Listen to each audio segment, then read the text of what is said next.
Well, good morning, and thank you, Courtney. Isn't the work of CCU and students like Courtney so impressive?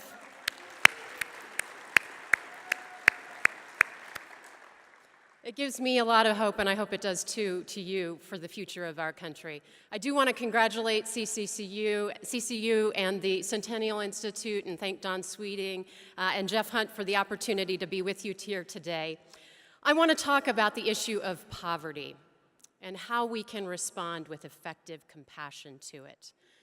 I think this is an issue that cries out for conservative leadership, and so I want to talk about that today.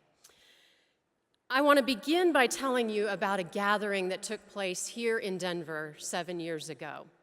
And it brought together ex-gang leaders, former convicts, recovering addicts. They were getting together to talk about what it takes to overcome poverty and social breakdown. They should know, they're experts. They've seen this issue from both sides. Now, instead of pushing drugs, they're helping addicts overcome their addiction. Instead of being members of gangs, they're helping young people find belonging in healthy relationships. Well, the others of us in the room were there to learn from these frontline experts, and it was very educating and insightful for us. Most gatherings that are talking about poverty or urban problems have a lot of masters of social work in the room. They have counselors, licenses of all kinds, officials of all types. Credentials are the conventional approach to fighting poverty. Well, not this room in Denver 7 years ago. So it was a much different profile. Almost none of the leaders in that room at that time fit that credentialed profile I just mentioned. And these were brought together, the people in this room were brought together by a man named Bob Woodson, who leads the Woodson Center in Washington, D.C. And what Bob has done for decades is to go into communities across the country and identify people who are succeeding at transforming lives, transforming communities, helping them overcome addiction, gangs, come out of prison and re-enter society, be gainfully employed, overcome homelessness. And what he found was that the leaders who are having the most success at this are those whose strength has come through weakness. They themselves have hit rock bottom, maybe through addiction, maybe through committing crimes, maybe through losing loved ones to gang violence. But these leaders didn't just transcend tough circumstances themselves. They came right back to put themselves in the middle of those situations and find those in need just like they had been in the past and testify to the power of transformation in their lives. When others are tempted to give up on lost causes, these are leaders who believe enough in the dignity of those they serve to expect more and see a brighter future for them. Now, those expectations can translate into pretty strict standards. And one person who was legendary in this regard was a man named Bob Cote. Bob passed away a few years ago, but he's left a legacy right in this city for his work on helping men overcome addiction. And the way he got to this work was that Bob Cote himself was an alcoholic on the streets of this city until faith transformed his life, and he sought to give that gift to others. So he started a project, a residential center for men trying to overcome addiction. And he was a drill sergeant for the orderliness and tidiness of this center, very tough. He believed in the dignity of those men, and he wanted them to believe in their own dignity. And because of it, he ran an incredibly successful center, particularly compared with other work in the area of overcoming addiction.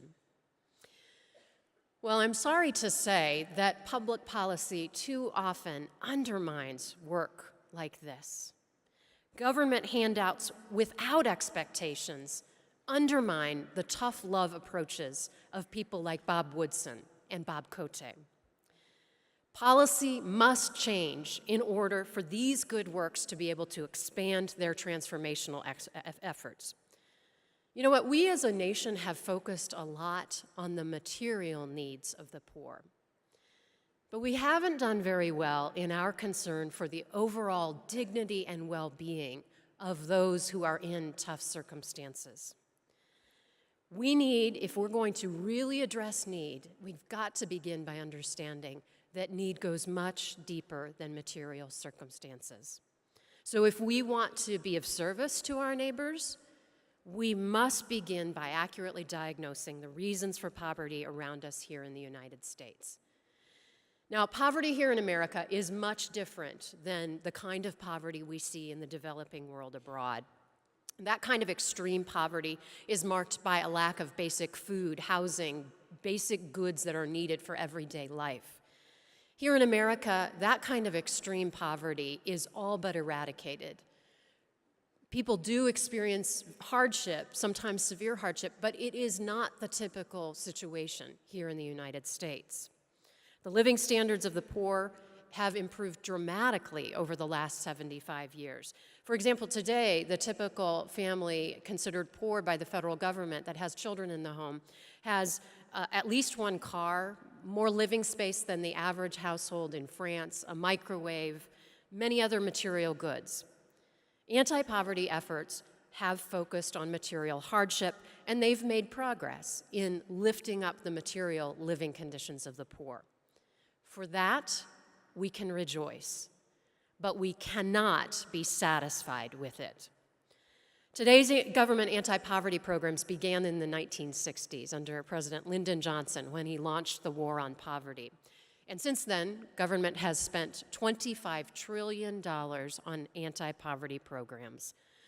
Each year, the government spends $1 trillion on assistance to poor and low-income Americans, on cash, food, housing, medical assistance, and other social service programs, totaling 80 different programs across the federal government.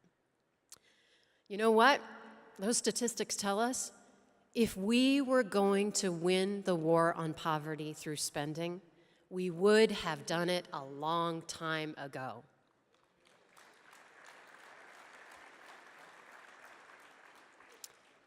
War on poverty, government handouts have not succeeded in lifting up more Americans to self-sufficiency, but they have succeeded on making far more Americans dependent on government for their welfare.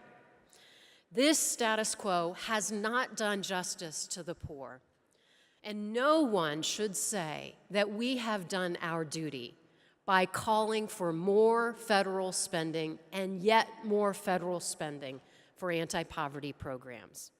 Poverty in America goes far deeper than material need. It has to do with relational need, the kinds of relational needs that those ex-gang leaders and former addicts were talking about here in Denver 7 years ago. In particular, poverty is linked to father absence. At the beginning of the war on the poverty in the mid-1960s, 8% of children were born to unmarried mothers. Today, you probably know that statistic is 40%. 40% of all children are born to unwed mothers. Among blacks, 7 out of 10 children are born to an unwed mother.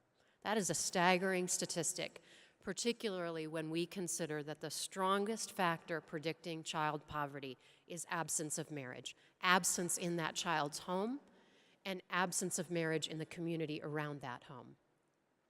A child born outside of marriage is 5 times more likely to experience poverty than a child born to a married couple and raised in an intact family. 7 out of 10 poor families with children are headed by a single parent. We cannot ignore the correlation between the collapse of marriage and child poverty. And tackling this kind of poverty is far more complicated than calling for more federal tax dollars. If we want to fight poverty and welfare dependence, it's crucial, urgent, that we get to work on restoring marriage and family and community.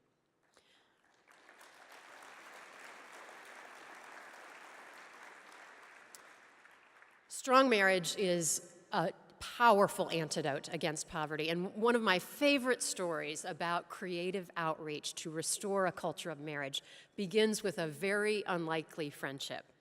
This story begins with a man in Dallas named Roderick. Roderick was a drug dealer in Dallas, and he lived with his girlfriend and their 4 children in public housing. And a church from across town was doing outreach in that neighborhood, and some guys would come and pick up basketball, and Roderick joined them. And through their ministry, Roderick became a Christian. And soon after coming to faith, he felt the need to marry the mother of his children. And you know what? The very first wedding that Roderick ever went to was his own. He did not have an example of healthy, strong marriage to model after in his own life. And so one of the ministry leaders at the church realized if Roderick's going to have a strong start in his marriage, we need to find him some mentoring and some modeling and example. And so the ministry leader reached out to a couple named Ron and Cheryl, empty nesters, totally different background. But soon they were befriending this young couple and having Sunday dinners and holidays together, swimming parties, shopping trips, home organization sessions. A beautiful friendship emerged. That's the kind of creative, life-giving outreach we need in order to restore marriage and family in America. Well, beyond these private responses from people like Ron and Cheryl, when public policy interventions are necessary, it's important that government assistance work with the way that humans are designed for flourishing. And too often, the opposite is happening. When government provides aid that discourages work for those who are able, and the sad fact is that that's what practically all of our welfare programs do today. They do not require work. We need programs that are going to work with human nature to encourage work because of human dignity and the way that we are designed after the pattern of our Creator for putting our hands to a task that is meaningful. This is the way we contribute to the dignity of our neighbors and contribute to their long-term flourishing. As for marriage, government programs shouldn't undermine it. And right now, marriage penalties in welfare programs make it more advantageous for a single mother to stay single than to marry a man with a job. This needs to change. Furthermore, government must not get in the way of those who are working so hard and with great success to rebuild family and community. Faith-based foster care and adoption agencies are doing exactly that when they place children with a loving mother and father.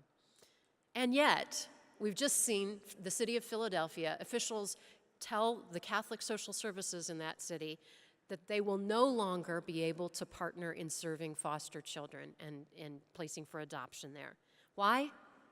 Because Catholic social services is committed to placing children with a mom and a dad.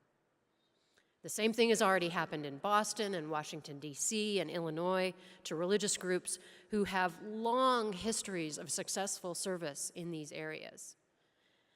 Government officials have driven faith-based agencies out of the work of serving children in need because they don't happen to agree with government's definition of marriage.